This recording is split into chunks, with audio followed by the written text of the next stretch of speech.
ಇದು ಮುಂದಿನ ದಿನಗಳಲ್ಲಿ ಮುಸ್ಲಿಂ ಸಮುದಾಯದ ಶಾಸಕರಿಗೆ ಅತಿ ದೊಡ್ಡ ಗಂಡಾಂತರ ಅಂತ ಹೇಳ್ತೀನಿ. ಮುಸ್ಲಿಮರಿಗೆ ಅವಕಾಶಗಳು ಸಿಗ್ತಾ ಇಲ್ವಾ ಅಥವಾ ಬೇಕಂತಾನೆ ಕೊಡ್ತಾ ಇಲ್ಲ? ದಾವಣಗೆರೆಯಲ್ಲಿ ಮುಸ್ಲಿಂ ಕ್ಯಾಂಡಿಡೇಟಿಗೆ ಒಂದು ಅವಕಾಶ ಸಿಗಬೇಕಾಗಿತ್ತು. ಹಾದಿ ಬಿದ್ದಲ್ಲಿ ಹೋಗ್ತಾ ನಾವು ಮುಸ್ಲಿಂ ಸಮುದಾಯವನ್ನು ಗೆಲ್ಲಿಸಬೇಕು, ಸಮರ್ಥಗೆ ಓಟ್ ಹಾಕಬಾರ್ದು. ಶಾಮನೂರು ಶಿವಶಂಕರಪ್ಪನವರ ಮರಣದ ನಂತರ ಆ ಸ್ಥಾನಕ್ಕಾಗಿ ಅನುಕಂಪದ ಆಧಾರ ಮೇಲೆ ಅವರಿಗೆ ಕೊಟ್ಟಿದ್ದಾರೆ. ಒಬ್ಬ ರಾಜಕೀಯ ನಾಯಕ ಹಣ ಕೊಟ್ಟ ತಕ್ಷಣ ಅವರು ನಮ್ಮ ಸಮುದಾಯದ ನಾಯಕನಾಗಲ್ಲ. ನಮ್ಮ ಒಂದು ಓಟ್ ಏನು ಅಂತ ಹೇಳೋದು ಚಿಂದಿ ಚಿತ್ರಾನ್ನ ಆಗ್ತಾ ಹೋಗ್ತಾ ಇದೆ. ಅದೇ ದಾವಣಗೆರೆಯಲ್ಲಿ ಪ್ರಸ್ತುತ ಆಗ್ತಾ ಇದೆ. ಎಲ್ರಿಗೂ ಗೊತ್ತಿರುವ ಹಾಗೆ BJP ಮುಸ್ಲಿಮರಿಗೆ ಯಾವುದೇ ಕಾರಣಕ್ಕೂ ಟಿಕೆಟ್ ಕೂಡ ಕೊಡಲ್ಲ. ಕೋಮು ಗಲಭೆ ಬಿಟ್ಟರೆ ನಮ್ಮ ದೇಶ, ಒಂದು ಭಾರತ ದೇಶ, ನಮ್ಮ ಮುಸ್ಲಿಮರಿಗೆ ಒಂದು ಸ್ವರ್ಗನ ಅಂತ. ನಾಳೆ ಏನಾದರೂ ಕೋಮು ಗಲಭೆ ಆದರೆ ದಾವಣಗೆರೆಯಲ್ಲಿ ಅದು ನಿಮ್ಮ ಸಮಸ್ಯೆ.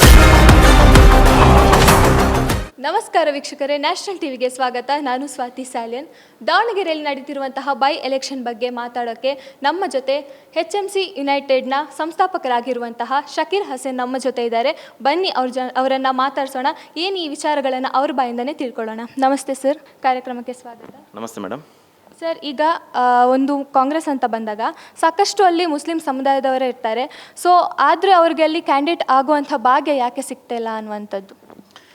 ನೋಡಿ, ಕಾಂಗ್ರೆಸ್ನಲ್ಲಿ ಭಾಗ್ಯ ಯಾಕೆ ಸಿಗ್ತಾ ಇಲ್ಲ ಅಂತ ಪ್ರಶ್ನೆ ಬರಲ್ಲ. ಕಾಂಗ್ರೆಸ್ನಲ್ಲಿ ಭಾಗ್ಯ ತುಂಬ ಜನರಿಗೆ ಸಿಕ್ಕಿದೆ. ಈಗಾಗಲೇ ಸಾಕಷ್ಟು ಜನರು ಮಿನಿಸ್ಟರ್ ಕೂಡ ಆಗಿದ್ದಾರೆ. ಸಾಕಷ್ಟು ಮಂಡಳಿಗಳಲ್ಲಿ ಸರ್ಕಾರಿ ಇದರಲ್ಲಿ ಸ್ಥಾನಮಾನ ಭದ್ರಪಡಿಸಿಕೊಂಡಿದ್ದಾರೆ. ಆದರೆ ಕೆಲವೊಮ್ಮೆ ನಮ್ಮ ರಾಜಕೀಯ, ನಮ್ಮ ಧರ್ಮದಲ್ಲಿ, ನಮ್ಮ ಮುಸ್ಲಿಂ ಸಮುದಾಯದಲ್ಲಿ ರಾಜಕೀಯ ನಾಯಕರಿದ್ದಾರೆ, ಧಾರ್ಮಿಕ ನಾಯಕರಿದ್ದಾರೆ, ಆದರೆ ಸಂಘಟನಾ ನಾಯಕರಿಲ್ಲ. ಅಂದರೆ ಒಂದು ಸಂಘಟನಾ ನಾಯಕರಿದ್ದರೆ ಮಾತ್ರ ಒಂದು ಸಮುದಾಯ ಅಭಿವೃದ್ಧಿ ಹೊಂದಲು ಸಾಧ್ಯ. ನಮ್ಮ ಸಮುದಾಯದಲ್ಲಿ ಸಂಘಟನಾ ನಾಯಕರು ಯಾರೂ ಇಲ್ಲ. ಎಲ್ಲ ಸಂಘಟನೆಗಳು ಸಾಕಷ್ಟಿವೆ, ಆದರೆ ಎಲ್ಲ ಮುಸ್ಲಿಮರನ್ನು ಮುನ್ನಡೆಸ್ಕೊಂಡು ಹೋಗಬಲ್ಲ ಸಂಘಟನೆ ನಮ್ಮ ಒಂದು ಸಮುದಾಯದಿಲ್ಲ. ಅದರಿಂದಾಗಿ ಈಗ ನಮ್ಮ ಒಂದು ಓಟ್ ಏನು ಅಂತ ಹೇಳೋದು ಚಿಂದಿ ಚಿತ್ರಾನ್ನ ಆಗ್ತಾ ಹೋಗ್ತಾ ಇದೆ. ಅದೇ ದಾವಣಗೆರೆಯಲ್ಲಿ ಪ್ರಸ್ತುತ ಆಗ್ತಾ ಇರುವಂಥದ್ದು. ದಾವಣಗೆರೆಯಲ್ಲಿ ಮುಸ್ಲಿಂ ಕ್ಯಾಂಡಿಡೇಟಿಗೆ ಒಂದು ಅವಕಾಶ ಸಿಗಬೇಕಾಗಿತ್ತು. ಆದರೆ ಈ ಬಾರಿ ಅಲ್ಲಿ ರಾಜಕೀಯ ನಾಯಕರು ತಮ್ಮ ಬೆಳೆ ಬೇಯಿಸ್ಕೊಳ್ಳೋದಕ್ಕೋಸ್ಕರ ನಮ್ಮ ಮುಸ್ಲಿಂ ಸಮುದಾಯದವರು ಸಾಕಷ್ಟು ಗೊಂದಲಕ್ಕೆ ಅಲ್ಲಿ ಎಡೆ ಮಾಡಿಕೊಡ್ತಾ ಇದ್ದಾರೆ. ಹಾಗೆ ಮೊಟ್ಟ ಮೊದಲನೇದಾಗಿ ಹೇಳುವುದಾದರೆ, ಇಲ್ಲಿ ಇಡೀ ಕರ್ನಾಟಕದಲ್ಲಿ ಯಾವುದೇ ಅಂಥ ಒಂದು ಕ್ಷೇತ್ರ ಇಲ್ಲ ಬರೇ ಮುಸ್ಲಿಮರಿಂದಲೇ ಒಬ್ಬ ಮುಸ್ಲಿಂ ಅಭ್ಯರ್ಥಿ ಗೆಲ್ಲಬೇಕೆನ್ನುವುದು.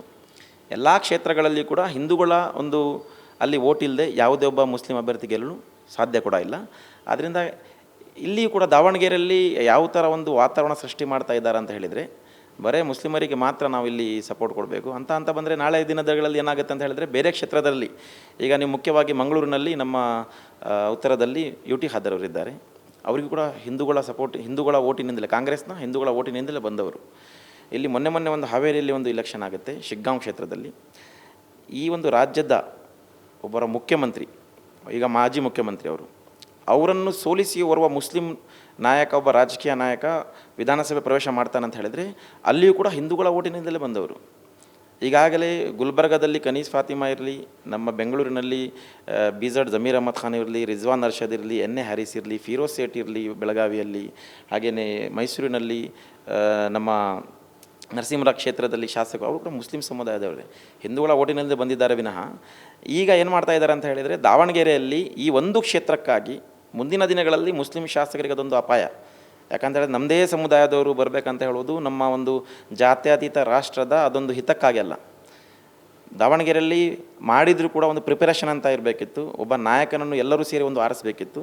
ಆ ನಾಯಕರೆಲ್ಲ ಡಿಸೈಡ್ ಮಾಡಿ ಏನಂತ ನಮ್ಮ ಮುಸ್ಲಿಂ ಸಮುದಾಯದ ಓರ್ವ ವ್ಯಕ್ತಿಯನ್ನು ನಿಲ್ಲಿಸಬೇಕಿತ್ತು. ಅಲ್ಲಿ ಏನು ಮಾಡ್ತಾ ಇದ್ದಾರೆ ಅಂತೇಳಿ, ಎಲ್ಲ ರಾಜಕೀಯ ನಾಯಕರು ಅವರವ್ರದ್ದೇ ಪಕ್ಷ, ಅವರವ್ರದ್ದೇ ರೀತಿಯಲ್ಲಿ ಅಲ್ಲಿ ಒಂದು ಒಳಜಗಳಕ್ಕೆ ಮಾಡ್ತಾ ಇದ್ದಾರೆ. ಇದು ಮುಂದಿನ ದಿನಗಳಲ್ಲಿ ಮುಸ್ಲಿಂ ಸಮುದಾಯದ ಮೇಲೇ ಪರಿಣಾಮ ಬೀರೋದು. ಆ ಕಾರಣಕ್ಕಾಗಿ ನಾವು ಯಾವುದೇ ಪ್ರಿಪರೇಷನ್ ಇಲ್ಲದೆ ಕೊನೆಯ ಹಂತದಲ್ಲಿ ಮುಸ್ಲಿಮರಿಗೆ ಓಟ್ ಹಾಕಿ, ಮುಸ್ಲಿಮರಿಗೆ ಇದು ಮಾಡಿ ಅಂತ ಹೇಳೋದು ಅದೊಂದು ಒಂದು ಒಂದು ತಪ್ಪು ಸಂದೇಶ ಉಳಿದ ಕ್ಷೇತ್ರಗಳಲ್ಲಿ ಹೋಗುತ್ತದೆ. ಇದು ಮುಂದಿನ ದಿನಗಳಲ್ಲಿ ಮುಸ್ಲಿಂ ಸಮುದಾಯದ ಶಾಸಕರಿಗೆ ಅತಿ ದೊಡ್ಡ ಗಂಡಾಂತರ ಅಂತ ಹೇಳ್ತೀನಿ.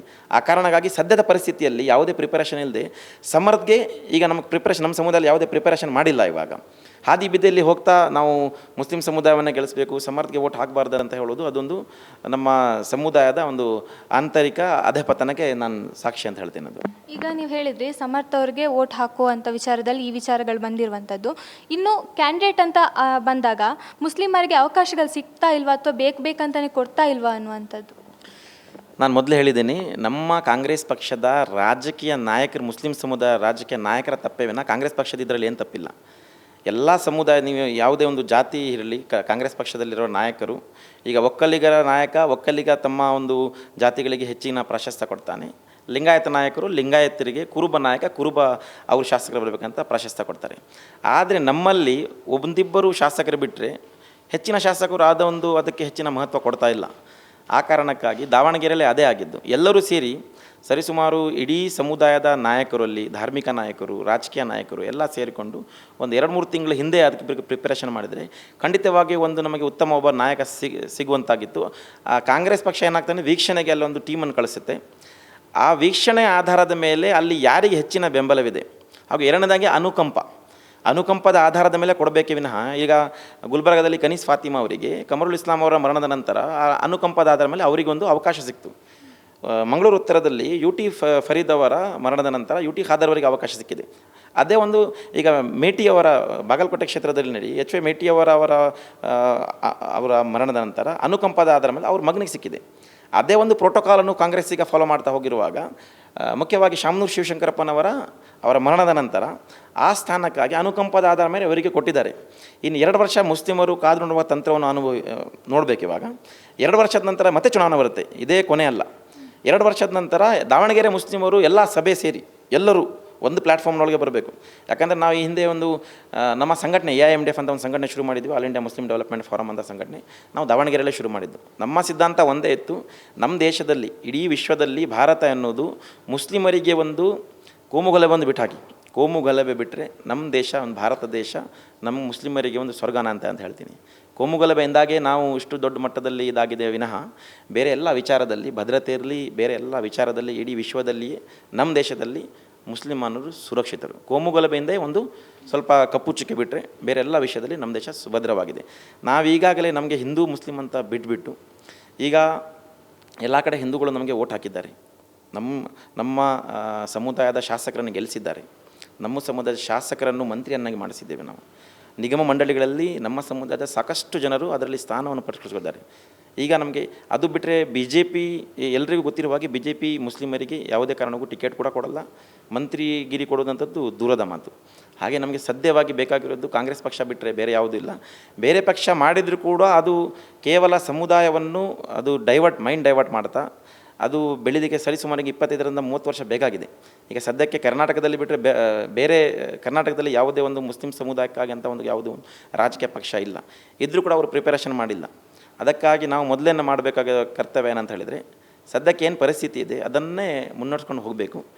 ದಾವಣಗೆರೆ ಮುಸಲ್ಮಾನರು ಈ ಸಾಲಿ ತುಂಬ ದೊಡ್ಡ ಮಟ್ಟದಲ್ಲಿ ಕೆಲವೊಂದು ತಪ್ಪು ಮಾಡಿದ್ದಾರೆ ಅಂತ ನನಗೆ ಅನಿಸ್ತಾ ಇದೆ. ಯಾಕಂತ ಹೇಳಿದ್ರೆ ಹಾದಿ ಬೀದಿಯಲ್ಲಿ ಹೋಗ್ತಾ ಎಲ್ಲರೂ ಕೂಡ ನಾವು ಮುಸ್ಲಿಮರಿಗೆ ಓಟ್ ಕೊಡಬೇಕು, ಹಿಂದೂಗಳಿಗೆ ಓಟ್ ಕೊಡಬೇಕನ್ನೋ ಒಂದು ಮೆಸೇಜ್ ಅದು ಮುಂದಿನ ದಿನಗಳಲ್ಲಿ ಇಡೀ ಕರ್ನಾಟಕದ ರಾಜ್ಯದಲ್ಲಿ ರಾಜಕೀಯ ಮುಸ್ಲಿಂ ಸಮುದಾಯದ ರಾಜಕೀಯ ದಿಕ್ಸೂಚಿಯನ್ನೇ ಬದಲಿಸ್ತದೆ.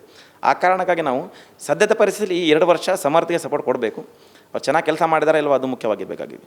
ಯಾಕಂತ ಹೇಳಿದ್ರೆ ಶಾಮನೂರು ಕುಟುಂಬ ದಾವಣಗೆರೆಯಲ್ಲಿ ಸಾಕಷ್ಟು ಸಾವಿರಾರು ಸಂಖ್ಯೆಯ ಮುಸ್ಲಿಮರು ಶಾಮನೂರು ಕುಟುಂಬದ ಒಡೆತನದ ವಿದ್ಯಾಲಯಗಳಲ್ಲಿ ಕಲಿತು ಇಂಜಿನಿಯರು, ಡಾಕ್ಟ್ರು ದೊಡ್ಡ ಮಟ್ಟದಲ್ಲಿ ಬೆಳೆದಿದ್ದಾರೆ. ಅವರಿಂದಾಗಿ ತುಂಬ ನಮ್ಮಲ್ಲಿ ಏನಾಗ್ತದೆ ಅಂತ ಹೇಳಿದ್ರೆ, ನಾಯಕರು ಎಲ್ಲೋ ಕ್ಯಾಮರಾ ಮುಂದೆ ಬಂದು 1 ಲಕ್ಷ 2 ಲಕ್ಷ ಬಡವರಿಗೆ ಕೊಟ್ಟ ತಕ್ಷಣ ಅವ್ರು ನಾಯಕರಾಗಲ್ಲ.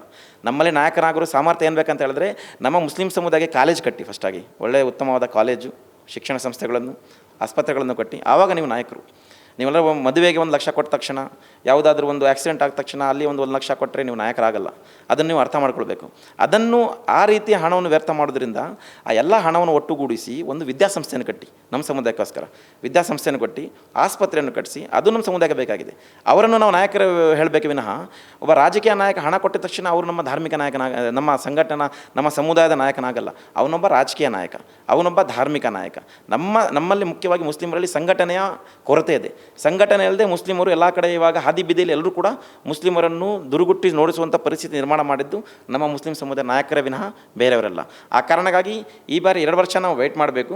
ಸಮರ್ಥಿಗೆ ಎಲ್ಲ ಮುಸ್ಲಿಮರು ಸಪೋರ್ಟ್ ಕೊಟ್ಟರೆ ಒಂದು ಶಾಸಕನಾಗ್ತಾನೆ. ಅವನು ಶಾಸಕನಾದರೆ ಆ 2 ವರ್ಷದ ಏನಾದರೂ ಕೆಲಸ ಮಾಡಿಲ್ಲ ಅಂದರೆ ಮುಂದಿನ ದಿನಗಳಲ್ಲಿ ಎಲ್ಲರೂ ದಾವಣಗೆರೆ ಎಲ್ಲ ಮುಸ್ಲಿಮರು ಒಟ್ಟಾಗಿ ಸೇರಿ ಸಮರ್ಥನಾಗಿ ಸಮರ್ಥನಂತೆ ಸಮರ್ಥ ಅವಕಾಶ ಅದನ್ನು ಬಳಸ್ಕೊಳ್ಳಿಲ್ಲ ಅಂತ ಹೇಳಿದ್ರೆ ಅವರ ನಾಯಕನು ನಾವೆಲ್ಲ ಸೇರಿ ಆರಿಸೋಣ.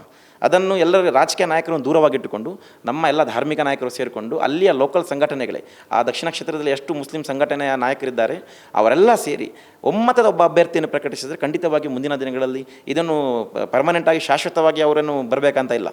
ಈ ಸಲ ನಮ್ಮಲ್ಲಿ ಪ್ರಿಪರೇಷನ್ ಇಲ್ಲ. ನಾವು ಕೊನೆಯ ಹಂತದಲ್ಲಿ ಅವೆಲ್ಲ ಟಿಕೆಟ್ ಕೊಟ್ಟಾದಮೇಲೆ ನಾವೆಲ್ಲ ಒಟ್ಟಾಗ್ತಾ ಇದ್ದೀವಿ. ಆವಾಗ ಅದು ಸಾಧ್ಯವಿಲ್ಲ. ಅದರಿಂದಾಗಿ ಸದ್ಯದ ಪರಿಸ್ಥಿತಿಯಲ್ಲಿ ಈ ಬಾರಿ ನಾವು ಸಮರಕ್ಕೆ ಅವಕಾಶ ಕೊಡಲೇಬೇಕು. ಯಾಕಂತ ಹೇಳಿದರೆ ಈಗ ಸಮಯ ಚಿಂತಿಸಿ ಪ್ರಯೋಜನವುಳ್ಳ ಸಮಯ ಆಲ್ರೆಡಿ ಹೋಗಿ ಆಗಿದೆ. ಸೊ ನಮ್ಮಲ್ಲಿ ಮೊದಲು ಏನು ಕೊರತೆ ಇದೆ, ಸಂಘಟನಾತ್ಮಕ ಕೊರತೆ ಇದೆ, ಅದನ್ನು ಮೊದಲು ತಿಳ್ಕೊಳ್ಳಿ. ಮುಸ್ಲಿಮರಲ್ಲಿ ಮೊದಲನೇದಾಗಿ ನಾವು ಹೇಳ್ತಾ ಇದ್ದೀನಿ, ನಮ್ಮ ಮುಸ್ಲಿಮರಲ್ಲಿ ಒಬ್ಬ ಮುಸ್ಲಿಂ ನಾಯಕನನ್ನು ಬೆಳೆದು ಯಾರು ಕೂಡ ಬಿಡಲ್ಲ. ಒಬ್ಬ ಮುಸ್ಲಿಂ ನಾಯಕ ಬೆಳೀತಾ ಇದ್ದಾನಂದ್ರೆ ಅವನ ಕಾಲೆಳ್ಳೋ ಪ್ರಯತ್ನ ಮಾಡ್ತಾರೆ. ಮೀರ್ ಸಾದಿಗಳು ನಮ್ಮ ಮುಸ್ಲಿಂ ಸಮಾಜದಲ್ಲಿ ಜಾಸ್ತಿ ಸಂಖ್ಯೆಯಲ್ಲಿದ್ದಾರೆ. ಆ ಕಾರಣಕ್ಕಾಗಿ ಮೊದಲು ನಾವು ಸರಿಯಾಗಬೇಕು. ಪಕ್ಕದ ಮನೆಯವನೊಬ್ಬ ಮುಸ್ಲಿಂ, ನಮ್ಮದೇ ಒಬ್ಬ ಸಹೋದರ ಏನಾದರೂ ಶ್ರೀಮಂತನಾದರೂ ಏನಾದರೂ ಬಂಗ್ಲೆ ತೊಗೊಂಡಿದ್ದಾನೋ, ಗಾಡಿ ತೊಗೊಳ್ತಾನೋ, ಅವನ ಬಗ್ಗೆ ಒಳ್ಳೆ ಅಭಿಪ್ರಾಯ ಇರಲ್ಲ ಜಾಸ್ತಿ ಜನರಿಗೆ. ಏನೋ ಕಳ್ಳತನ ಮಾಡ್ಕೊಂಡು ತೊಗೊಂಡು ಬಂದಿದ್ದಾನ ಅಂತ ಅಭಿಪ್ರಾಯ ಆಗುತ್ತೆ. ನನಗೂ ಕೂಡ ತುಂಬ ಈ ಹಿಂದೆ ಕೂಡ ಸಂಘಟನಾತ್ಮಕವಾಗಿ ನಾನು ಸಾಕಷ್ಟು ಕೆಲಸ ಮಾಡಿದ್ದೆ. ಆವಾಗಲೂ ಕೂಡ ನನ್ನನ್ನು ತುಂಬ ದೊಡ್ಡ ಮಟ್ಟದಲ್ಲಿ ಹಿಂಸೆ ಕೊಟ್ಟಿದ್ದರು, ತುಂಬ ಟಾರ್ಚರ್ ಮಾಡಿದರು. ನನ್ನ ಒಂದು ಫೇಕ್ ವಿಡಿಯೋಗಳನ್ನು ಇದೇ ಮುಸ್ಲಿಂ ಸಮುದಾಯದ ನಾಯಕರು. ನಾವು ಸಂಘಟನೆನೇ ಮಾಡಬಾರ್ದು. ನಮ್ಮ ಮುಖ್ಯ ಉದ್ದೇಶ ಒಂದೇ ಆಗಿತ್ತು, ಮೊದಲು ನಾವು ರಾಜಕೀಯವಾಗಿ ದೂರ ಇದ್ದು ಮೊದಲು ನಮ್ಮಲ್ಲಿ ಸಂಘಟನೆಯನ್ನು ಬಲಿಷ್ಠಪಡಿಸೋಣ. ನಿಮ್ಮ ಸಂಘಟನೆ ಯಾವುದೇ ನಾವು ಸೇರ್ತೇವೆ. ಆದರೆ ಒಂದು ವಿಧಾನಸಭಾ ಕ್ಷೇತ್ರದ ಎಲ್ಲ ಮುಸ್ಲಿಮರು ಒಂದು ಪ್ಲ್ಯಾಟ್ಫಾರ್ಮಿಗೆ ಬಂದು ನಾವು ಅಭ್ಯರ್ಥಿಯನ್ನು ಆರಿಸಬೇಕೇ ವಿನಃ ಎಲ್ಲ ರಾಜಕೀಯ ನಾಯಕರ ಮಾತು ಕೇಳೋದು, ಎಲ್ಲ ಧಾರ್ಮಿಕ ನಾಯಕರ ಮಾತು ಕೇಳೋದು. ಹಿಂದೂ ಸಮಾಜದಲ್ಲಿ ಏನಾಗ್ತಾ ಇದೆ ಅಂತ ಹೇಳಿದರೆ, ಓರ್ವ ಸ್ವಾಮೀಜಿ ಹಿಂದೆ ಮಂತ್ರಿ ಇರಲಿ, ಮುಖ್ಯಮಂತ್ರಿ ಇರಲಿ, ಯಾರೇ ಇರಲಿ, ಆ ಧರ್ಮದವರು ಅವರ ಮುಂದೆ ಕಾಲೆರಗಿ ನಮಸ್ಕಾರ ಮಾಡಿ ಕುಳಿತುಕೊಳ್ತಾರೆ. ಇವತ್ತು ನಮ್ಮ ಮುಸ್ಲಿಂ ಸಮುದಾಯ ಧಾರ್ಮಿಕ ನಾಯಕರ ಕತೆ ಏನಾಗ್ತಾ ಇದೆ ಅಂತ ಹೇಳಿದರೆ, ರಾಜಕೀಯ ನಾಯಕರಿಗೆ ಅವರು ಸಲಾಮ್ ಹಾಕಿ ಕೂತ್ಕೊಳ್ಳುವಂಥದ್ದು ಪರಿಸ್ಥಿತಿ ಬಂದಿದೆ. ರಾಜಕೀಯ ನಾಯಕರು, ನಮ್ಮ ಸಮುದಾಯ ರಾಜಕೀಯ ನಾಯಕರು ದೊಡ್ಡ ದೊಡ್ಡ ಚೇರ್ಗಳಲ್ಲಿ ಕೂತ್ಕೊಳ್ತಾರೆ. ನಮ್ಮ ಧಾರ್ಮಿಕ ನಾಯಕರು ಚಿಕ್ಕದಾಗಿ ಒಂದು ಸೈಡಲ್ಲಿ ಅವರಿಗೆ ಕೂರಿಸುವಂಥ ವ್ಯವಸ್ಥೆ ಆಗ್ತಾ ಇದೆ. ಅದು ಆಗಬಾರ್ದು. ಎಲ್ಲ ಧಾರ್ಮಿಕ ನಾಯಕರು ಒಂದು ಪ್ಲ್ಯಾಟ್ಫಾರ್ಮಿಗೆ ಬಂದರೆ ಖಂಡಿತವಾಗಿ ಅವರು ಉತ್ತಮ ಅಭ್ಯರ್ಥಿ. ಹಾಗೂ ಇದು ಕೇವಲ ಮುಸ್ಲಿಮರಿಗೆ ಮಾತ್ರ ನಾವು ಶಾಸಕನಾದರೆ ಬರೇ ಮುಸ್ಲಿಮರಿಗೆ ಮಾತ್ರ ಮಾಡ್ತೇವೆ ಕೆಲಸ, ಅದು ಮೂರ್ಖತನದ ಪರಮಾವಧಿ. ನಾವೆಲ್ಲ ಸಮುದಾಯವನ್ನು ಒಟ್ಟುಗೂಡಿಸಿಕೊಂಡು ಹೋದರೆ ಮಾತ್ರ ಮುಂದಿನ ದಿನಗಳಲ್ಲಿ ನಮಗೆ ರಾಜ್ಯಕ್ಕೆ ಭವಿಷ್ಯವಿದೆ. ಇದು ಮಾತ್ರ ದಾವಣಗೆರೆ ಮಾತ್ರ ಕ್ಷೇತ್ರವಲ್ಲ, ಇನ್ನು ಮುಂದಿನ ದಿನಗಳಲ್ಲಿ ಸಾಕಷ್ಟು ಕ್ಷೇತ್ರಗಳು ಬರಲಿವೆ. ಹಾಗೂ ಇದು ಕೇವಲ 2 ವರ್ಷಕ್ಕೆ ಮಾತ್ರ. ಈಗ ನಾವು ಪ್ರಿಪರೇಷನ್ ಇಲ್ಲ, ನಮ್ಮ ಓಟನ್ನು ನಾವು ಹಾಳು ಮಾಡಬಾರ್ದು. ಮುಖ್ಯವಾಗಿ ಮುಸ್ಲಿಮರು ಹೇಳ್ತಾ ಇದ್ದಾರೆ, ನಾವು ಸೋಲಿಸ್ಲಿಕ್ಕೋಸ್ಕರನೇ ಅಲ್ಲಿ ನಾವು ಓಟ್ ಮಾಡ್ತಾ ಇದ್ದೇವೆ ಅಂತ. ಇದು ಕೂಡ ಮೂರ್ಖತನದ ಪರಮಾವಧಿ. ಇದು ನಮ್ಮ ಓಟು ಅದಕ್ಕೆ ಒಂದು ಅಮೂಲ್ಯ, ಒಬ್ಬನ ಓಟು ಒಂದು ಅಮೂಲ್ಯವಾಗಿರ್ತದೆ. ನಾವೊಬ್ಬರನ್ನ ಸೋಲಿಸ್ಲಿಕ್ಕೆ ಓಟ್ ಹಾಕ್ತಾ ಇದ್ದೇವೆ ಅಂತ ಹೇಳಿದರೆ ಅದು ಎಲ್ಲಿಂದ ಬರ್ತದೆ? ಅದು ತರ್ಕವೇ ಇಲ್ಲ ಅದರಲ್ಲಿ. ಸೊ ಆದ ಕಾರಣಕ್ಕಾಗಿ ಈ ಬಾರಿ ದಾವಣಗೆರೆಯ ಮುಸ್ಲಿಮರಿಗೆ ಒಂದೇ ನಾನು ಸಂದೇಶ ನೀಡ್ತಾ ಇದ್ದೇನೆ, ದಯವಿಟ್ಟು, ಸಾಕಷ್ಟು ತಪ್ಪಾಗಿದೆ ನಮ್ಮದು, ದಯವಿಟ್ಟು ಈ ಬಾರಿ ತಮ್ಮ ಒಂದು ಅಮೂಲ್ಯ ಮತವನ್ನು ವ್ಯರ್ಥ ಮಾಡಬೇಡಿ ಯಾವುದೇ ಕಾರಣಕ್ಕೂ. ಚಿತ್ರಾನ್ನವಾಗಿದೆ ನಮ್ಮ ಇಡೀ ದಾವಣಗೆರೆಯಲ್ಲ ಮುಸ್ಲಿಂ ಸಮುದಾಯದ ಜನರು ಈ ಬಾರಿ ಎಲ್ಲ ಹರಿದು ಸಾಕಷ್ಟು ಬಾಗಿಲುಗಳಾಗಿ ಹರಿದು ಹೋಗಿವೆ. ಅದು ಈಗ ನಮಗೆ ಇರುವ ಒಂದೇ ಒಂದು ನೀತಿ ಪಾಠ ಅಂತ ಹೇಳಿದರೆ, ಈ ಬಾರಿ ಸಮಯ ಹೋಗಿದೆ, ಸಮರ್ಥಿಗೆ ಒಂದು ಅವಕಾಶ ಕೊಡೋಣ. ಮುಂದಿನ ಬಾರಿ 2 ವರ್ಷದ ನಂತರ ಮತ್ತೆ ಚುನಾವಣೆ ಬರುತ್ತೆ. ಆವಾಗ ತಾವೆಲ್ಲರೂ ಹೊರಗಿನ ನಾಯಕರಿಗೆ ದಾವಣಗೆರೆಗೆ ಬರಲು ಅವಕಾಶವೇ ಕೊಡಬೇಡಿ. ನೀವ್ಯಾಕೆ ಹೊರಗಿನ ನಾಯಕರ ಮಾತು ಕೇಳಬೇಕು? ನಿಮ್ಮಲ್ಲಿ ಪರಿಸ್ಥಿತಿ ನಾಳೆ ಏನಾದರೂ ಕೋಮುಗಲಭೆ ಆದರೆ ದಾವಣಗೆರೆಯಲ್ಲಿ, ಅದು ನಿಮ್ಮ ಸಮಸ್ಯೆ. ಅದು ಯಾವುದೇ ಹೊರಗಿನ ನಾಯಕರು ದಾವಣಗೆರೆಗೆ ಪ್ರವೇಶಕ್ಕೆ ಅವಕಾಶವಿರಲ್ಲ. ನಿಮ್ಮ ನಾಯಕ ಚೆನ್ನಾಗಿದ್ದರೆ ಮಾತ್ರ ಆ ಕೋಮುಗಲಭೆಯನ್ನು ತಡೆಯಬಹುದು. ಕಳೆದ ಒಂದು 3 ದಶಕಗಳಿಂದ ಶಾಮನೂರು ಕುಟುಂಬ ದಾವಣಗೆರೆಯಲ್ಲಿ ಯಾವುದೇ ಕೋಮುಗಲಭೆಗೆ ಅವಕಾಶ ನೀಡ್ತಾ ಇಲ್ಲ. ಅವರೊಂದು ದೊಡ್ಡ ಹೆಬ್ಬಂಡಿಯಾಗಿ ಅಲ್ಲಿ ನಿಂತಿದ್ದಾರೆ. ಯಾಕಂತ ಹೇಳಿದರೆ, ಶಾಮನೂರು ಕುಟುಂಬದಿಂದಾಗಲೇ ಬಹುಶಃ ಸೌಹಾರ್ದತೆ ಇನ್ನೂ ಕೂಡ ದಾವಣಗೆರೆಯಲ್ಲಿ ಜೀವಂತವಾಗಿದೆ. ಕೋಮುಗಲಭೆ ಈಗಲೂ ಕೂಡ, ಈಗ ನಮ್ಮ ಯತ್ನಾಳ್ ಅವರು ಏನು ಹೇಳ್ತಾ ಇದ್ದಾರೆ ಅಂತಲ್ಲ, ಇದು ಮುಂದಿನ ಸರ್ಕಾರ ಬಂದರೆ ನಾವು JCBಯನ್ನು ತರ್ತೇವೆ, ಬುಲ್ಡೋಜರ್ ತರ್ತೇವೆ, ಮುಸ್ಲಿಮರನ್ನು ಮತದಾನದ ಹಕ್ಕಿನಿಂದ ನಾವು ವಂಚಿತರನ್ನಾಗಿ ಮಾಡಿಸ್ತೀವಿ, ಮುಸ್ಲಿಮರನ್ನು ಅಲ್ಪಸಂಖ್ಯಾತ ಸ್ಥಾನಮಾನವನ್ನು ನಾವು ಕಿತ್ತಾಕೊಳ್ತೀವಿ. ಇಂಥ ನಾಯಕರು ಜಾಸ್ತಿ ಇರುವಾಗ ನಮ್ಮಲ್ಲಿ ಒಂದು ಸಂಘಟನಾತ್ಮಕವಾಗಿ ನಾವು ಬೆಳಿಬೇಕು. ಮುಸ್ಲಿಂ ನಾಯಕರನ್ನು ಬೆಳೆಸಬೇಕಲ್ಲಿ ನಿಮ್ಮದೇ ಒಂದು ಸಂಘಟನೆ ಮಾಡಿಕೊಳ್ಳಿ, ದಾವಣಗೆರೆ ಕ್ಷೇತ್ರಕ್ಕೆ ಒಂದು ಸಂಘಟನೆ ಮಾಡಿಕೊಳ್ಳಿ. ನೀವೆಲ್ಲ ಸೇರಿಕೊಂಡು ಧಾರ್ಮಿಕ ಮುಖಂಡರನ್ನು ದಾವಣಗೆರೆಯಲ್ಲಿ ಒಂದು ಸೇರಿಸ್ಕೊಂಡು 2 ವರ್ಷದ ನಂತರ ಸಭೆ ಸೇರಿ ಒಮ್ಮತದ ಓರ್ವ ಅಭ್ಯರ್ಥಿಯನ್ನು ನೀವು ಹಾಕಿ. ಆವಾಗ ಖಂಡಿತವಾಗಿಯೂ ಕಾಂಗ್ರೆಸ್ ಹೈಕಮಾಂಡ್ ಕೂಡ ಕೇಳುತ್ತೆ, ಶಾಮನೂರು ಕುಟುಂಬ ಕೂಡ ನಿಮ್ಮ ಮಾತನ್ನು ಕೇಳ್ಬೋದು. ಯಾಕಂದರೆ ಎಲ್ಲರಿಗೂ ತಿಳಿದಿರೋ ವಿಚಾರ, ಸರಿಸುಮಾರು 80ರಿಂದ 85 ಸಾವಿರ ಓಟ್ ಇರೋದ್ರಿಂದಾಗಿ ಮುಸ್ಲಿಂ ಅವರು ಅದು ಕಂಪ್ಲೀಟಾಗಿ ಅವ್ರದ್ದೇ ನಿರ್ಧಾರ, ಅದು ಅವ್ರದ್ದೇ ನಾಯಕ ಖಂಡಿತವಾಗಿ ಒಬ್ಬ ಮುಸ್ಲಿಮನ್ನು ಖಂಡಿತವಾಗಿ ಗೆಲ್ಲಿಸುವ ಎಲ್ಲ ಒಂದು ಸಾಮರ್ಥ್ಯವಿದೆ. ಆದರೆ ನಮ್ಮಲ್ಲಿ ಸಂಘಟನೆ ಇಲ್ಲ. ನಾವು ಈಗ ಹರಿದು ಹಂಚಿ ಹೋಗಿದ್ದೇವೆ. ಮೊದಲು ಸಂಘಟನಾತ್ಮಕ ನೀವು ಒಂದಾಗಿ ಒಂದು ಅಂಜುಮನ್ ಸಂಸ್ಥೆ ಅಂತ ನೀವೇ ಮಾಡ್ಕೊಳ್ಳಿ. ನೀವೆಲ್ಲ ಧಾರ್ಮಿಕ ಎಲ್ಲ ಮಸೀದಿ, ಸರಿಸುಮಾರು 124ಕ್ಕಿಂತ ಹೆಚ್ಚಿನ ಮಸೀದಿ ದಾವಣಗೆರೆ ಆ ಕ್ಷೇತ್ರದಲ್ಲಿದೆ. ಎಲ್ಲ ಸೇರಿಕೊಂಡು ಮಾಡಿದರೆ, ಎಲ್ಲ ಧರ್ಮವನ್ನು ಅವರ ಒಂದು ನಂಬಿಕೆಗೆ ಅರ್ಹವಾಗಿ ಓರ್ವ ನಾಯಕನು ಅನಿಸಿದರೆ ಖಂಡಿತವಾಗಿ ಮುಂದಿನ ದಿನಗಳಲ್ಲಿ ಮುಸ್ಲಿಮರಿಗೆ ಅವಕಾಶ ಖಂಡಿತವಾಗಿದೆ. ಈ ಬಾರಿ ನಾವೇ ಸಮರ್ಥಿಗೆ ಅವಕಾಶ ಕೊಡಬಾರ್ದು ಅಂತ ಹೇಳಿದರೆ ಇಡೀ ಒಂದು ಕರ್ನಾಟಕಕ್ಕೆ ಮೆಸೇಜ್ ಹೋಗುತ್ತೆ. ಮುಸ್ಲಿಮರು ಒಂದೇ, ನಾವು ಕೂಡ ಮುಸ್ಲಿಮರಿಗೆ ಮುಂದಿನ ದಿನಗಳಲ್ಲಿ ಸಪೋರ್ಟ್ ಮಾಡಬಾರ್ದು ಎನ್ನುವ ಒಂದು ಮೆಸೇಜ್ ಇಡೀ ಕರ್ನಾಟಕ ರಾಜ್ಯದ ಎಲ್ಲ ವಿಧಾನಸಭಾ ಕ್ಷೇತ್ರಗಳಿಗೆ ಹೋದರೆ, ಮುಂದಿನ ದಿನಗಳಲ್ಲಿ ಕರ್ನಾಟಕ ವಿಧಾನಸಭೆಗೆ ಒಬ್ಬ ಮುಸ್ಲಿಂ ಶಾಸಕ ಚುನಾಯಿತರಾಗುವುದು ಕಷ್ಟ ಅಂತ ನನ್ನ ಒಂದು ಮೆಸೇಜ್. ಈ ಮೆಸೇಜನ್ನು ಸಾಧ್ಯವಾದಷ್ಟು ನೀವು ದಾವಣಗೆರೆಗೆ ತಲುಪಿಸಿ. ಮುಂದಿನ ದಿನಗಳು ನನ್ನ ಬಗ್ಗೆ ಕೂಡ ಅಲ್ಲಿ ಸಾಕಷ್ಟು ಟೀಕೆ ಟಿಪ್ಪಣಿಗಳು ಬರಬಹುದು. ನನ್ನ ವಿರುದ್ಧವೂ ಕೂಡ ಏನಾದರೂ ಒಂದು ಫೇಕ್ ವಿಡಿಯೋ ಆಡಿಯೋ ಮಾಡಿ ನನ್ನ ವಿರುದ್ಧ ಕೂಡ ಸಮುದಾಯದಲ್ಲಿ ನನ್ನ ಬಗ್ಗೆ ತಪ್ಪು ಅಭಿಪ್ರಾಯ ತಲುಪಿಸೋದು ಐ ಡೋಂಟ್ ಕೇರ್. ನಾನು ನನ್ನ ಸಮುದಾಯದ ಬಗ್ಗೆ ನಾನು ಚಿಂತೆ ಮಾತಾಡ್ತೀನಿ, ನನ್ನ ಬಗ್ಗೆ ನಾನು ಚಿಂತೆ ಮಾಡ್ತಾ ಇಲ್ಲ. ಧನ್ಯವಾದಗಳು. ಈಗ ಅನುಕಂಪದಿಂದ ಬಂದಿದ್ದು ಅಂತ ಹೇಳ್ತಿದ್ರಲ್ಲ ಆಗ, ಸೊ ಈಗ ಅನುಕಂಪದಿಂದ ಬಂದಿದ್ರು ಕೂಡ ಈಗ ಮುಸ್ಲಿಂ ಅವರಿಗೆ ಬರೀ ವೋಟ್ ಮಾಡೋಕ್ಕೆ ಮಾತ್ರ ಮುಸ್ಲಿಂ ಅವರು ಬೇಕಾ ಅನ್ನುವಂಥದ್ದು? ಅನುಕಂಪದ ಆಧಾರ ನಾನು ಮೊದಲೇ ಹೇಳಿದ್ದೀನಿ, ಅದೊಂದು ಪ್ರೋಟೋಕಾಲ್ ಕಾಂಗ್ರೆಸ್ ಪಕ್ಷದ ಅಂತ ಅಲ್ಲ, ಬಿ ಜೆ ಪಿಯಲ್ಲೂ ಅದೇ ಇರೋದು, ಆಲ್ಮೋಸ್ಟ್ ಎಲ್ಲ ಪಕ್ಷದಲ್ಲೂ ಕೂಡ ಅದೇ ಇರೋದು. ಈಗ ಜೆ ಡಿ ಎಸ್ನಲ್ಲೂ ಹಿಂದೆ ನೋಡ್ತಾ ಇಲ್ಲ, ಒಂದೇ ಅಪ್ಪ ಮಗ ಪಕ್ಷ ಅವ್ರದ್ದೇ ಕುಟುಂಬ ರಾಜಕಾರಣ ನಡೆಸ್ಕೊಂಡು ಬರ್ತಾಯಿದ್ರು. ಈ ಕುಟುಂಬ ರಾಜಕಾರಣ ಬರೀ ಕಾಂಗ್ರೆಸ್ಗೆ ಮಾತ್ರ ಸೀಮಿತವಲ್ಲ. ನಾನು ಒಬ್ಬ ಕಾಂಗ್ರೆಸ್ನ ಸಾಮಾನ್ಯ ಕಾರ್ಯಕರ್ತ ಕೂಡ ಅಲ್ಲ, ನಾನು ಈವರೆಗೆ ಕಾಂಗ್ರೆಸ್ನ ಯಾವುದೇ ರಾಜಕೀಯ ಸಭೆ ಸಮಾರಂಭಗಳು ಹೋದವನಲ್ಲ. ಏನಾದರೂ ಪ್ರೂಫ್ ಇದ್ದರೆ ಅದು ತೋರಿಸ್ಬೋದು. ನಾನು ಇಷ್ಟರವರೆಗೆ ಯಾವುದೇ ಕಾಂಗ್ರೆಸ್ಗಾಗಿ ಯಾವಾಗ ಹೇಳ್ತಾ ಇದ್ದಾರೆ ಅಂತ ಹೇಳಿ, ಸದ್ಯದ ಪರಿಸ್ಥಿತಿಯಲ್ಲಿ ನಮ್ಮ ದೇಶದಲ್ಲಿ 135 ಕೋಟಿ ಜನಸಂಖ್ಯೆ ಹೊಂದಿರುವಂಥ ಒಂದು ರಾಷ್ಟ್ರದಲ್ಲಿ ಸರಿಸುಮಾರು 20 ರಿಂದ 25 ಕೋಟಿ ಮುಸ್ಲಿಂ ಸಮುದಾಯದವರು ನಾವು ಆಗಿದ್ದು, ಅಲ್ಪಸಂಖ್ಯಾತರಾಗಿದ್ದು, ನಾವು ಈ ದೇಶವನ್ನು ಮುನ್ನಡೆಸ್ಕೊಂಡು ಹೋಗಬೇಕಾದ್ರೆ ನಮ್ಮಲ್ಲಿ ಮುಖ್ಯವಾಗಿ ಜಾತ್ಯತೀತ ಮನೋಭಾವನೆ ಬೇಕು. ಬರೀ ಹಿಂದೂಗಳಲ್ಲೇ ನಾವು ಎಕ್ಸ್ಪೆಕ್ಟೇಷನ್ ಮಾಡೋದಲ್ಲ, ಜಾತ್ಯತೀತ ನಮ್ಮಲ್ಲೂ ಕೂಡ ಇರಬೇಕು. ನಾವು ಕೂಡ ಯಾಕೆ ಬರೀ ದಾವಣಗೆರೆಯಲ್ಲಿ ಮಾತ್ರ ನಾವು, ಈ ಹಿಂದೆ ಕೂಡ ಹಾವೇರಿಯಲ್ಲಿ ನಾವು ಹೇಳ್ಬೋದು, ಶಿಗ್ಗಾಂವಿ ಕ್ಷೇತ್ರದಲ್ಲಿ ಹೇಳ್ಬೋದಿತ್ತು. ಯಾಸಿರ್ ಪಠಾಣ್ ಅವರು ಗೆದ್ಕೊಂಡು ಬಂದಾಗ ಅವರಿಗೆ 40% ಹಿಂದೂಗಳು ಓಟ್ ಆಗ ನಾವು ಅವಾಗ ಹೇಳಬೇಕಿತ್ತು, ಅವರು ಹಿಂದೂಗಳು ಹೇಳ್ಬೋದಿತ್ತಲ್ವ. ನಮಗೂ ಕೂಡ ಹಿಂದೂ ಸಮುದಾಯದವರೇ ಇಲ್ಲಿ ಒಬ್ಬರು ಕಾಂಗ್ರೆಸ್ ಅಭ್ಯರ್ಥಿ ಕೊಡಿ. ಮಂಗಳೂರು ಉತ್ತರದಲ್ಲಿ ಯು ಟಿ ಖಾದರ್ ಪರವಾಗಿ ಅವರ ವಿರುದ್ಧವಾಗಿ ಹಿಂದೂ ಸಮುದಾಯ ನಮ್ಮ ಕಾಂಗ್ರೆಸ್ನವರು ಹಿಂದೂಗೆ ಅವಕಾಶ ಕೊಡ್ಬೋದು ಅಂತ ಹೇಳ್ಬೋದಿತ್ತಲ್ವ. ಈಗ ಸಡನ್ನಾಗಿ ದಾವಣಗೆರೆಯಲ್ಲಿ ಆ ಥರ ಒಂದು ವಾತಾವರಣ ಸೃಷ್ಟಿ ಮಾಡ್ತಾ ಇದ್ದಾರೆ. ಇದರಲ್ಲಿ ಒಂದು ದೊಡ್ಡ ಮಟ್ಟದ ಒಂದು ಕುತಂತ್ರ ಅಡಗಿದೆ. ಇದರಲ್ಲಿ ನಮ್ಮ ಸಮುದಾಯದ ಸಂಘಟನೆ ಹಲವಾರು ನಾಯಕರು ಇದರಲ್ಲಿ ಸೇರಿಕೊಂಡಿದ್ದಾರೆ. ಆ ಒಂದು ಮೆಸೇಜನ್ನು ಇಡೀ ಒಂದು ದೇಶಕ್ಕೆ, ಇಡೀ ಒಂದು ರಾಜ್ಯಕ್ಕೆ ತೋರಿಸುವ ಪ್ರಯತ್ನವನ್ನು ಮಾಡ್ತಾ ಇದ್ದಾರೆ. ಇಲ್ಲಿ ದಾವಣಗೆರೆಯ ಮುಸ್ಲಿಮರಿಗೆ ಮುಖ್ಯವಾಗಿ ಬೇಕಾಗಿರೋದು ಶಿಕ್ಷಣ ಮೊದಲನೇದಾಗಿ. ಎರಡನೇದಾಗಿ ಭಾಷೆ. ಅಲ್ಲಿ ಹೆಚ್ಚಿನ ಜನ ನಾವು ನೋಡ್ತಾ ಇದ್ದೇವೆ, ನಮ್ಮ ಕರ್ನಾಟಕದಲ್ಲಿ ಕನ್ನಡ ಭಾಷೆಗೆ ಹೆಚ್ಚಿನ ಮಹತ್ವ ಕೊಡಬೇಕು.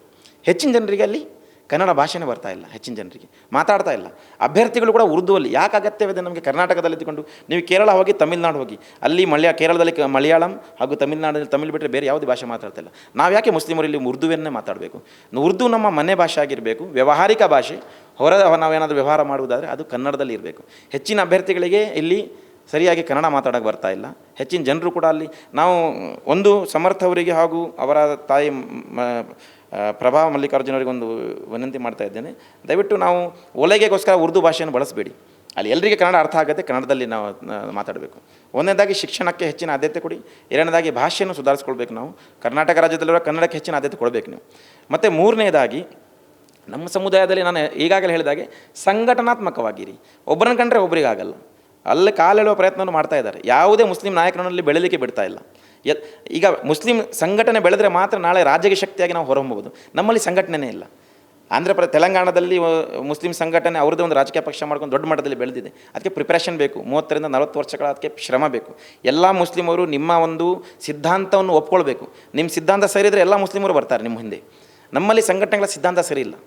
ಬರೀ ಮುಸ್ಲಿಮರಿಗಾಗಿ ಮಾಡಬೇಕಂತ ಹೇಳಿದರೆ ಆಗಲ್ಲ. ಅದು ಎಲ್ಲ ಹಿಂದೂ ಮುಸ್ಲಿಮರು ಕ್ರೈಸ್ತರನ್ನು ಒಗ್ಗೂಡಿಸಿಕೊಂಡು ಒಂದು ಸಂಘಟನೆ ಕಟ್ಟಿದರೆ ಖಂಡಿತವಾಗಿ ಮುಂದಿನ ದಿನಗಳಲ್ಲಿ ಮುಸ್ಲಿಮರಿಗೆ ದೊಡ್ಡ ಮಟ್ಟದಲ್ಲಿ ಭವಿಷ್ಯವಿದೆ. ಈಗ ನೀವು ಹೇಳಿದ್ರಿ ಪ್ರಭಾ ಮಲ್ಲಿಕಾರ್ಜುನ್ ಮತ್ತು ಸಮರ್ಥ ಅವರು ಅವತ್ತೊಂದು ವೇದಿಕೆ ಮೇಲೆ ಉರ್ದುನಲ್ಲೇ ಭಾಷಣವನ್ನು ಸ್ಟಾರ್ಟ್ ಮಾಡ್ತಾರೆ. ಸೊ ಅಂದರೆ ಅವ್ರ ಪ್ರಕಾರ ಕನ್ನಡದವ್ರು ಬೇಡ ಮುಸ್ಲಿಂ ಮತ್ತು ಆ ಥರ ಒಂದು ಹಿಂದಿ ಗೊತ್ತಿರೋರು, ಉರ್ದು ಗೊತ್ತಿರೋರು ಮಾತ್ರ ಓಟ್ ಹಾಕಬೇಕು ಅನ್ನೋ ಮನೋಭಾವ ಏನಾದರೂ ಅವ್ರಿಗಿದೆಯಾ ಅನ್ನೋದು? ಅದೇ ನಾನು ಹೇಳ್ತಾ ಇದ್ದೀನಲ್ವ, ಇಲ್ಲಿ ಪ್ರಭಾ ಮಲ್ಲಿಕಾರ್ಜುನ್ ಮೇಡಮ್ ಹಾಗೂ ಸಮರ್ಥ ಅವರದ ಒಂದು ದೊಡ್ಡ ತಪ್ಪಾಗಿದೆ. ಅದು ಉರ್ದುನಲ್ಲಿ ಮಾತಾಡುವ ಅಗತ್ಯವೇ ಇಲ್ಲ. ಹೆಚ್ಚಿನ ಜನರಿಗೆ ಈಗ ಮನೇಲಿ ಅವರು ಉರ್ದು ಮಾತಾಡೋದು ದಾವಣಗೆರೆಯವರು, ಹೊರಗೆ ಹೋದಾಗ ವ್ಯಾವಹಾರಿಕವಾಗಿ ಏನು ಮಾರುಕಟ್ಟೆಗೆ ಹೋಗ್ತಾರೆ, ಆವಾಗ ಅವರು ಕನ್ನಡನೇ ಬಳಸ್ತಾರೆ. ಅಲ್ಲಿ ಉರ್ದುವೇ ಬಳಸಬೇಕಂತ ಏನಿಲ್ಲ. ಅದು ಇದೇ ರೀತಿ ಚುನಾವಣಾ ಪ್ರಚಾರ ಭಾಷಣಗಳಲ್ಲಿ ನಾವು ಉರ್ದುವನ್ನು ಬಳಸ್ಕೊಂಡ್ರೆ ಅವ್ರ ಮೈಂಡಲ್ಲಿ ಅದೇ ಇರುತ್ತೆ, ಉರ್ದುವೇ ಮಾತಾಡಬೇಕಂತ. ಆ ಥರ ಏನಿಲ್ಲ. ಇಲ್ಲಿ ಏನೋ ಒಂದು ಎಡವಟ್ಟಾಗಿದೆ. ಮುಂದಿನ ದಿನಗಳಲ್ಲಿ ನಾನು ಎಲ್ಲ ನಾಯಕರಿಗೆ ಹೇಳ್ತಾ ಇದ್ದೀನಿ, ಮುಸ್ಲಿಮರು ಅವರಿಗೆ ಕನ್ನಡ ಗೊತ್ತಿರುತ್ತೆ. ಆ ಕಾರಣಕ್ಕಾಗಿ ಅದು ಉರ್ದುವಲ್ಲೇ ಬಳಸಬೇಕಂತ ಏನು ಅದು ಅವಕಾಶಕ್ಕೆ ಮಾಡಿಕೊಡ್ಬೇಡಿ, ಕನ್ನಡದಲ್ಲೇ ವ್ಯವಹರಿಸಿ. ಮೊನ್ನೆ ಕೂಡ ಅಷ್ಟೊಂದು ಮದ್ರಸಲ್ಲಿ ಒಂದು ಕೇಸ್ ಆಯಿತು, ಅಂದರೆ ಕನ್ನಡ ಕಲಿಬೇಕು, ಕನ್ನಡ ಅಲ್ಲಿ ಕಲಿಸ್ಬೇಕು ಅನ್ನೋದೊಂದು ಆಗಿತ್ತು. ಆದರೆ ಸೋಷಿಯಲ್ ಮೀಡಿಯಾದಲ್ಲಿ ಕೆಲವೊಂದು ಬಂದಿರೋ ಕಾರಣ, ಅಂದರೆ ಕನ್ನಡ ಅಗತ್ಯ ಇಲ್ಲ, ಅವಶ್ಯಕತೆ ಇಲ್ಲ ಅಂತ ಬಂದದಕ್ಕೆ ಅದನ್ನು ಕ್ಯಾನ್ಸಲ್ ಮಾಡಿದರು. ಸೊ ಇದ್ರ ಬಗ್ಗೆ ನೀವೇನು ಹೇಳ್ತೀರಾ ಅಂತ?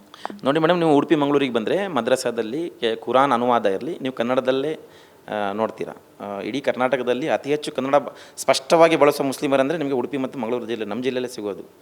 ಆ ಕಾರಣಕ್ಕಾಗಿ ಈ ಮದ್ರಸಾದಲ್ಲಿ ಶಿಕ್ಷಣ ಏನಾಗುತ್ತೆ ಅಂತ ಹೇಳಿದರೆ, ಕೆಲವು ಮೌಲಾನಾಗಳು ಈಗ ನಮ್ಮ ಮುಸ್ಲಿಂ ಸಮುದಾಯದಲ್ಲಿ ಉತ್ತರ ಭಾರತದಿಂದ ಬರ್ತಾ ಇದ್ದಾರೆ. ಮದ್ರಸಾ ಶಿಕ್ಷಣ ಏನಾಗುತ್ತೆ ಅಂತ ಹೇಳಿದರೆ, ನಮ್ಮ ಕರ್ನಾಟಕದ ಮದ್ರಸಾ ಗುರುಗಳು ಇದ್ದರೆ ಖಂಡಿತವಾಗಿ ಅವರಿಗೆ ಕನ್ನಡದಲ್ಲಿ ಅವರಿಗೆ ಒಂದು ಅವಕಾಶ ಸಿಗ್ಬೋದು. ಆಗ ಈಗ ಏನಾಗ್ತಾ ಅಂತ ಹೇಳಿದ್ರೆ, ಅವರಿಗೆ ಒಂದು ಸಂಬಳ ಕೊಡುವಷ್ಟು ಬಡತನ, ಅವರಿಗೆ ಒಂದು ಮದ್ರಸಾದಲ್ಲಿ ಆ ಮೌಲಾನಾಗಳಿಗೆ, ಆ ಧಾರ್ಮಿಕ ಗುರುಗಳಿಗೆ ಸಂಬಳ ಕೊಡುವಷ್ಟು ಈ ಉತ್ತರ ಭಾರತದಲ್ಲಿ ಏನಾಗ್ತಾರೆ ಅಂದರೆ ಸ್ವಲ್ಪ ಕಡಿಮೆ ಸಂಬಳಕ್ಕೆ ಬರ್ತಾರೆ ಮದ್ರಸಾ ಗುರುಗಳಾಗಿ. ಆದರೆ ನಮ್ಮಲ್ಲಿ ಏನಾಗ್ತಾ ಇದೆ ಅಂದರೆ, ಅಷ್ಟು ಕಡಿಮೆ ಸಂಬಳಕ್ಕೆ ನಮ್ಮ ಲೋಕಲ್ ಧಾರ್ಮಿಕ ಗುರುಗಳು ಕೆಲಸ ಮಾಡಲ್ಲ. ಆ ಕಾರಣಕ್ಕಾಗಿ ಮಕ್ಕಳಿಗೂ ಕೂಡ ಅವ್ರಿಗೆ ಕನ್ನಡ ಬರಲ್ಲ, ಅವರು ಉರ್ದನ್ನು ಕಲಿಸ್ಬೇಕಾಗುತ್ತೆ. ಇದರ ಹಿಂದೆ ಅದು ನಾನು ಮೊದಲೇ ಹೇಳ್ತಾ ಇದ್ದೀನಿ, ಸಂಘಟನೆ ನಮಗೆ ಬಲಿಷ್ಠವಾಗಿದ್ದಲ್ಲಿ ಕರ್ನಾಟಕದಲ್ಲಿ ಒಂದು ಸಂಘಟನೆ ಮುಸ್ಲಿಮರನ್ನು ಮಾಡಿಕೊಂಡು ಅದರ ಬಗ್ಗೆ ಚಿಂತೆ ಮಾಡಿದರೆ ಮುಂದಿನ ದಿನಗಳಲ್ಲಿ ಅವಕಾಶ ಇದೆ. ಈಗ ಸಮಯ ಮೀರಿ ಹೋಗಿದೆ. ಕೊನೆಯ ಕ್ಷಣದಲ್ಲಿ ಬಂದು ಮುಸ್ಲಿಮರಿಗೆ ಕೊಡಬೇಕು, ಎಲ್ಲ ಮುಸ್ಲಿಂ ಓಟುಗಳನ್ನು ಡೈವರ್ಟ್ ಮಾಡುವ ಪ್ರಯತ್ನ ಮಾಡೋದು, ಕೋಮುವಾದಿ ಪಕ್ಷಗಳನ್ನು ಅಧಿಕಾರಕ್ಕೆ ತರುವುದು, ಇದು ಸದ್ಯಕ್ಕೆ ಯಾಕಂತ ಹೇಳಿದ್ರೆ ಈಗ 3 ಭಾಗವಾಗಿ ನಮ್ಮ ಮುಸ್ಲಿಂ ಸಮುದಾಯದ ಓಟುಗಳು 3 ಭಾಗವಾದರೆ ಇದರ ಲಾಭವಾಗೋದು ಕೋಮುವಾದಿಗಳಿಗೆ. ನಾಳೆ ದಿನ ಆ ಕೋಮುವಾದಿಗಳು ಅಧಿಕಾರಕ್ಕೆ ಬಂದರೆ, ನಾಳೆ ಏನಾದರೂ ಕೋಮುಗಲಭೆ ಆದರೆ ನೀವು ಎಲ್ಲಿ ಹೋಗ್ತೀರಾ? ಕೋಮುಗಲಭೆ ಆದರೆ ನೀವು ಎಲ್ಲಿ ಹೋಗ್ತೀರಾ? ನಮ್ಮ ಶಾಸಕ ಇದ್ದರೆ, ಜಾತ್ಯತೀತ ಮನೋಭಾವ ಶಾಸಕ ಅಲ್ಲಿದ್ದರೆ ನಾವು ನ್ಯಾಯಕ್ಕಾಗಿ ಅವರಲ್ಲಿ ನಾವು ಮನವಿ ಮಾಡ್ಬೋದು. ನಮ್ಮಲ್ಲಿ ಸಂಘಟನೆ ಇಲ್ಲ, ನಮ್ಮ ಶಾಸಕನು ನಮ್ಮ ಒಂದು ಜಾತ್ಯತೀತ ಮನೋಭಾವನೆ ಇಲ್ಲ. ಆ ಕೋಮುವಾದಿ ಶಾಸಕನಾದರೆ ಅವನು ಎಲ್ಲ ಮುಸ್ಲಿಮರ ಮೇಲೆ ನಾಳೆ ಕೇಸ್ ದಾಖಲಾಗ್ಬೋದು. ಆ ಒಂದು ಅರ್ಥವನ್ನು ನಾವು ಮುಸ್ಲಿಂ ಸಮುದಾಯ ಮಾಡ್ಕೊಳ್ಬೇಕಾಗಿದೆ. ಸದ್ಯದಲ್ಲಿ ಈಗ ಮತ್ತೊಮ್ಮೆ ಒತ್ತಿ ಹೇಳ್ತಾ ಇದ್ದೇನೆ, ಈಗ ನಮ್ಮ ಮುಸ್ಲಿಂ ಸಮುದಾಯ ವಿ ಆರ್ ನಾಟ್ ಪ್ರಿಪೇರ್ಡ್. ದಾವಣಗೆರೆಯಲ್ಲಿ ಪ್ರತಿಯೊಬ್ಬರು ದಿನ ರಾಜಕೀಯ ನಾಯಕರು ಬಂದು ಒಂದೊಂದೇ ಮುಸ್ಲಿಮರನ್ನು ಒಗ್ಗೂಡುವ ಪ್ರಯತ್ನ ಮಾಡ್ತಾ ಇದ್ದಾರೆ, ಆದರೆ ಅವರು ಒಗ್ಗೂಡಲಿಲ್ಲ. ಈಗ ಕೊನೆಯ ಕ್ಷಣದಲ್ಲಿ ರಾಜಕೀಯ ನಾಯಕರು ಮತ್ತೆ ಕಾಂಗ್ರೆಸ್ಗೆ ಸಪೋರ್ಟ್ ಅಂತ ಹೇಳ್ತಾ ಇದ್ದಾರೆ ಕೆಲ ರಾಜಕೀಯ ನಾಯಕರು. ಇವಾಗ ಸದ್ಯಕ್ಕೆ ಪರಿಸ್ಥಿತಿ ಯಾವ ಥರ ಇದೆ ಅಂತ ಹೇಳಿದರೆ, ದಾವಣಗೆರೆಯಲ್ಲಿ ಕಾಂಗ್ರೆಸ್ ಪಕ್ಷಕ್ಕೆ ಸಪೋರ್ಟ್ ಎಲ್ಲ ಮುಸ್ಲಿಂ ಸಹೋದರರು ಈ ಸಲ ಕೊಡಲೇಬೇಕು. ಈ 2 ವರ್ಷ ನೋಡೋಣ ನಾವು. ಸಮರ್ಥ ಅವರು ಚೆನ್ನಾಗಿ, ನಮಗೇನು ಬೇಡ ಮುಸ್ಲಿಂ ಸಮುದಾಯಕ್ಕೆ, ನಮಗೆ ನೆಮ್ಮದಿ ಬೇಕು ಮೇಡಮ್. ಎಲ್ಲ ಮುಸ್ಲಿಮ್ಸ್ ಎಷ್ಟೇ ನಮಗೆ ಶಿಕ್ಷಣ ಇಲ್ಲದಿದ್ದರೂ ಕೂಡ ಏನಾದರೂ ಕಷ್ಟಪಟ್ಟು ಗುಜರಿ ವ್ಯಾಪಾರವೋ, ಏನಾದರೂ ತರಕಾರಿ, ಹಣ್ಣು ಹಂಪಲು, ಮೀನು ಮಾರಾಟ ಮಾಡಿ ಆದರೂ ಅನಕ್ಷರಸ್ಥ ಮುಸ್ಲಿಮರು ಏನಾದರೂ ಸಣ್ಣ ಪುಟ್ಟ ಗ್ಯಾರೇಜಲ್ಲಿ ಕೆಲಸ ಮಾಡಿ ಆದರೂ ತಮ್ಮ ಕುಟುಂಬವನ್ನು ಸಾಕುವ ಸಾಮರ್ಥ್ಯ ನಮ್ಮ ಸಮುದಾಯಕ್ಕಿದೆ. ನಮಗೆ ನೆಮ್ಮದಿ ಬೇಕು. ಕೋಮುಗಲಭೆಗಳು ಆಗಬಾರ್ದು. ಕೋಮುಗಲಭೆಗಳಿಂದಾಗಿ ಇಡೀ ಮುಸ್ಲಿಂ ಸಮುದಾಯ ಇಡೀ ದೇಶದಲ್ಲಿ ಸಾಕಷ್ಟು ನಷ್ಟ ಅನುಭವಿಸ್ತಾ ಇದೆ. ಅದನ್ನು ಉಳಿಸಬೇಕಾದ್ರೆ ಜಾತ್ಯತೀತ ಪಕ್ಷಗಳು ಅಧಿಕಾರದಲ್ಲಿ ಇರಲೇಬೇಕು. ಅದು ನಮ್ಮ ಮುಖ್ಯ. ನಾವೇ ಪಕ್ಷ ನಾವು ಕಟ್ಟಬೇಕಂತ ಹೇಳ್ತಾ ಇಲ್ಲ. ಯಾವ ನಿಮ್ಮಲ್ಲಿ ಎಲ್ರಿಗೂ ಚಿಕ್ಕ ಮಕ್ಕಳಿಗೂ ಕೂಡ ಗೊತ್ತಿದೆ ದಾವಣಗೆರೆಯಲ್ಲಿ ಯಾವ ಪಕ್ಷ ಅಧಿಕಾರಕ್ಕೆ ಬರ್ಬೋದು ಅಥವಾ ಯಾವ ನಾಯಕ ಗೆಲ್ಬಹುದು ಅನ್ನೋದು. ದಯವಿಟ್ಟು ನಮ್ಮ ಮುಸ್ಲಿಂ ಸಮುದಾಯದ ಮತಗಳನ್ನು ವಿಭಜನೆ ಮಾಡಬೇಡಿ. ವಿಭಜನೆ ಮಾಡಿದರೆ ನಾಳೆ ಇದರಿಂದ ನಾವು ಸೋಲ್ಸಿಗೋಸ್ಕರನೇ ಮತ ಹಾಕ್ತೇವೆ ಅಂತ ಹೇಳೋದು ಮೂರ್ಖತನದ ಪರಮಾವಧಿ. ಅದಕ್ಕೆ ಅವಕಾಶ ದಾವಣಗೆರೆ ಜನತೆ ನೀಡಬಾರ್ದು ಎನ್ನುವುದು ನನ್ನ ಒಂದು ಮುಂದಾಲೋಚನೆ. ಈಗ ಕೊನೆಯದಾಗಿ ಈ ವಾದ ವಿವಾದಗಳೇನಾಗ್ತಾ ಇತ್ತು ದಾವಣಗೆರೆ ಬೈ ಎಲೆಕ್ಷನ್ ಬಗ್ಗೆ, ಸೊ ಕೊನೆಯದಾಗಿ ನೀವೇನು ಹೇಳ್ತೀರಾ ಅದಕ್ಕೆ? ವಾದ ವಿವಾದಗಳಿಗೆ ಕಾರಣಕರ್ತರೆ ನಮ್ಮ ಸಮುದಾಯದ ರಾಜಕೀಯ ನಾಯಕರುಗಳು, ಧಾರ್ಮಿಕ ನಾಯಕರುಗಳು. ಇದಕ್ಕೆ ಕೊನೆಯದಾಗಿ ತಡೆ ಒಂದೇ, ಈಗ ಸಮರ್ಥಕ್ಕೆ ನಾವು ಈ ಸಲ ಸಪೋರ್ಟ್ ಮಾಡಬೇಕು. ನೀವು ಒಂದು ಶಾಸಕರನ್ನು ಗೆಲ್ಲಿಸೋಣ. ಇಡೀ ದೇಶಕ್ಕೆ ಒಂದು ಮೆಸೇಜ್ ಹೋಗುತ್ತೆ. ಮುಸ್ಲಿಮರು ಕೂಡ ಓರ್ವ ಜಾತ್ಯತೀತ ತತ್ವದ ಅಡಿಯಲ್ಲಿ ಓರ್ವನನ್ನು ಗೆಲ್ಲಿಸಿದ್ದಾರೆ. ಮುಂದಿನ ದಿನಗಳಲ್ಲಿ ಕಾಂಗ್ರೆಸ್ಗೂ ಒಂದು ಸ್ಪಷ್ಟ ಸಂದೇಶವನ್ನು ನಾವು ಕಳಿಸ್ಬೋದು. ಈ ಬಾರಿ ನಾವು ಪ್ರಿಪರೇಷನ್ ಆಗಿಲ್ಲ. ಮುಂದಿನ ದಿನಗಳಲ್ಲಿ ಎಲ್ಲ ಮುಸ್ಲಿಮರು ಸೇರಿ ಪ್ರಿಪರೇಷನ್ ನಾವು ಆಗ್ತೇವೆ. ಮುಂದಿನ ದಿನಗಳಲ್ಲಿ ನಮಗೆ ಒಂದು ಅಲ್ಲಿ ಸೀಟನ್ನು ಕೊಡಬೇಕು ಅನ್ನೋ ಮನವಿಯನ್ನು ಸಲ್ಲಿಸ್ಬೋದು. ಅದು ನಮಗಿರುವ ಒಂದು ಈಗಿನ ಸದ್ಯದ ಪರಿಸ್ಥಿತಿಯಲ್ಲಿ ಈ ಬಾರಿ ಎಲ್ಲ ಮುಸ್ಲಿಮರು ಕಾಂಗ್ರೆಸ್ ಪಕ್ಷವನ್ನು ಬೆಂಬಲಿಸಲೇಬೇಕು ಅನ್ನೋದು ನನ್ನ ಒಂದು ವೈಯಕ್ತಿಕ ಅಭಿಪ್ರಾಯ. ನಾನು ಸಮುದಾಯದ ಈಗ ಯಾವುದೇ ಆ್ಯಕ್ಟಿವಿಟೀಸ್ ನಾನು ಮಾಡ್ತಾ ಇಲ್ಲ. ಸಮುದಾಯದ ನಾಯಕನಾಗಿಯೂ ಕೂಡ ಸಂಘಟನಾತ್ಮಕವಾಗಿ ನಾನು ಯಾವುದೇ ಇತ್ತಾಗ ನನ್ನ ಒಂದು ಅಭಿಪ್ರಾಯ ಇದು. ಇದನ್ನು ತಲುಪಿಸಬೇಕಾಗೋದು ನಿಮ್ಮ ಕರ್ತವ್ಯ. Yes sir, thank you. ಇಷ್ಟೊತ್ತು ಕೆಲವೊಂದು ಚರ್ಚೆಗಳಿಗೆ ಆಗಿರ್ಬೋದು, ಕೆಲವೊಂದು ಪ್ರಶ್ನೆಗಳಿಗೆ ನಿಮ್ಮಿಂದ ಉತ್ತರ ಸಿಕ್ಕಿದೆ ಅಂತ ಹೇಳ್ತಾ ಇದ್ದೀನಿ. ಸೊ ಥ್ಯಾಂಕ್ ಯು, ಇಷ್ಟೊತ್ತು ನಮ್ಮ ಜೊತೆ ಇದ್ದು ಆ ಒಂದು ವಿಚಾರಗಳಿಗೆ ಒಂದು ಸ್ಪಷ್ಟತೆಯನ್ನು ಕೊಟ್ಟಿರೋದಕ್ಕೆ.